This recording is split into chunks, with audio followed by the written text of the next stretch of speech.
और इस वक्त एक बड़ी खबर आ रही है। यूपी के बाहुबली मुख्तार अंसारी को पंजाब से वापस यूपी भेजा जाएगा। सुप्रीम कोर्ट ने अब से कुछ देर पहले यह फैसला सुनाया है। सुप्रीम कोर्ट ने यह तय कर दिया है क्योंकि पंजाब और उत्तर प्रदेश की सरकार में लगातार इस बात को लेकर जद्दोजहद चल रही थी कि मुख्तार अंसारी पंजाब की जेल में ही रहेगा या फिर उत्तर प्रदेश की जेल में लाया जाएगा। अंकित मेरे सहयोगी इस वक्त मेरे साथ जुड़ चुके हैं। सीधा रुख करते हैं अंकित का। अंकित, आज कोर्ट में हुआ क्या कुछ और फैसला सुनाते वक्त किन बड़ी बातों को कहा है सुप्रीम कोर्ट ने?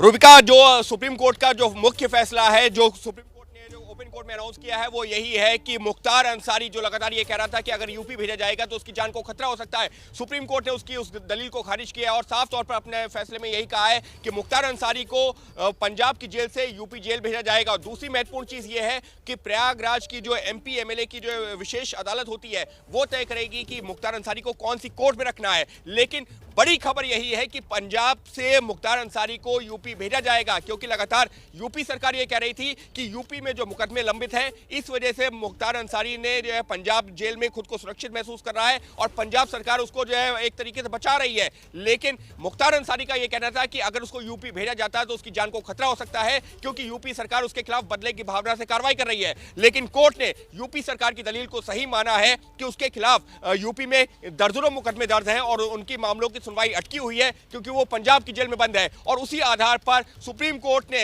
मुख्तार अंसारी को एक बड़ा झटका दिया है, क्योंकि साफ तौर पर कहा है कि मुख्तार को पंजाब की जेल से अब जाना होगा यूपी की जेल में। निपुण सहगल भी जुड़ चुके हैं। अंकित, जरा उनका भी रुख कर लेते हैं। निपुण, आपके पास क्या जानकारी है? देखिए, इस आदेश के दो हिस्से हैं। पहला ये कि मुख्तार को वापस भेजा जाएगा पंजाब से यूपी में। तो पंजाब सरकार जो तकनीकी बातें कह रही थी कि इस वजह से नहीं भेज सकते, उस वजह से नहीं भेज सकते, और स्वास्थ्य का जो हवाला दिया जा रहा था, ये सभी दलीलें खारिज कर दी गई हैं। इसके साथ साथ जो दूसरी अहम बात है वो ये है कि मुख्तार अंसारी ने मांग की थी कि यूपी में जितने मामले लंबित हैं सबको पंजाब या दिल्ली में ट्रांसफर कर दिया जाए। लेकिन सुप्रीम कोर्ट ने इस दलील को भी ठुकरा दिया है और कहा है मुकदमे तो वही चलेंगे जहां की अदालतों में वो लंबित हैं। कोई समय अवधि?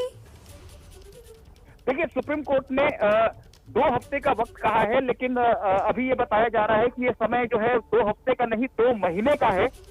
तो वीडियो लिंक में बहुत स्पष्टता न होने की वजह से समय को लेकर भ्रम है। ये 2 हफ्ते कहा गया है या 2 महीने, लेकिन मुख्तार को वापस भेजा जाएगा पंजाब से यूपी, ये तय है। और वो 2018 से वहीं पर था और तमाम मुकदमे प्रभावित हो रहे थे यूपी में। इस बात को सुप्रीम कोर्ट ने माना है। निपुण, एक और बात बताइए, किस जेल में जाने का आदेश दिया गया है? देखिए, मुख्तार को जब ले जाया गया था तब वो बांदा जेल में था। ऐसे में सुप्रीम कोर्ट ने ये कहा है कि उसे बांदा जेल भेजा जाए या प्रयागराज की जो विशेष एमपी एमएलए कोर्ट है, जहां पर ज्यादातर मामले लंबित है मुख्तार के खिलाफ, वो भी ये तय कर सकती है कि उसे किस जेल में भेजा जाना चाहिए। ठीक है निपुण, आप भी हमारे साथ बने रहिए। जगविंदर पटियाल हमारे साथ जुड़ गए हैं, जरा उनका रुख करते हैं। जगविंदर, ये पंजाब सरकार की बड़ी हार के तौर पर देखा जा सकता है, क्योंकि जो दलीलें पंजाब सरकार की तरफ से दी जा रही थी वो यही कि जान को खतरा है, बीमारी है, लेकिन सुप्रीम कोर्ट ने सारी दलीलें उत्तर प्रदेश सरकार की मानी। देखिए, पंजाब सरकार पहले से ही मुख्तार अंसारी को पंजाब की जेल में रखने के लिए शक के दायरे में थी और अब सुप्रीम कोर्ट में ये साफ हो गया है कि जिस तरह से पंजाब की रोपड़ जेल में मुख्तार अंसारी को रखा गया था वैसे नहीं रखा जा सकता। इसीलिए सुप्रीम कोर्ट ने दखल देते हुए उन्हें वापस भेजने के आदेश जारी किए हैं। दूसरी बड़ी बात यह है कि मुख्तार अंसारी ना जमानत अप्लाई कर रहा था, ना पुलिस उसके खिलाफ चार्जशीट दाखिल कर रही थी। ये एक बड़ा एविडेंस है जिससे ये साबित होता है कि सरकार मुख्तार अंसारी के पक्ष में खड़ी है। अगर कोई भी आदमी जमानत अप्लाई नहीं कर रहा है और पुलिस चार्जशीट नहीं कर रही है तो उस आदमी को उस जेल से बाहर भेजने के कैसे आप रोक सकते हैं किसी दूसरे राज्य को। तीसरी बात यह है कि जिन केसों में इन्वॉल्व किया गया है, एक रंगदारी का केस है कि 10 करोड़ रुपए एक बिल्डर से फिरौती मांगी गई, और एक मोरिंडा में जो कि पुराना केस था उसमें इनका नाम डाला गया है। भाई, उन दोनों मामलों की जांच ही आगे नहीं बढ़ रही है। वॉइस सैंपल लेने के बाद 2 साल में कुछ हुआ ही नहीं और जनवरी फरवरी 2019 से लेके आज तक 21 आ गया है, मुख्तार अंसारी रोपड़ की जेल में रह रहा है। इसलिए ये विवाद गहराया था और मेडिकल रिकॉर्ड तैयार किया गया बकायदा, और ये कहा गया कि बीपी है, डिप्रेशन में रहते हैं, इनको ट्रेवल नहीं करवाया जा सकता। तो जिस तरह से पंजाब सरकार मुख्तार अंसारी के लिए पैरवी कर रही थी, वो अपने आप में शक खड़े करने वाला, सवाल खड़े करने वाला पहलू था। जिसको आज बंटाधार कर दिया है सुप्रीम कोर्ट ने।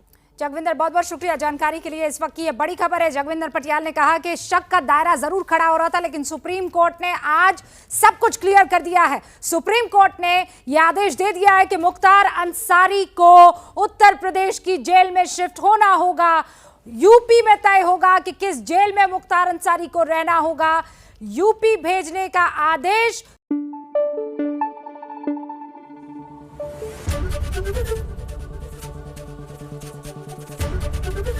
एबीपी न्यूज आपको रखे आगे।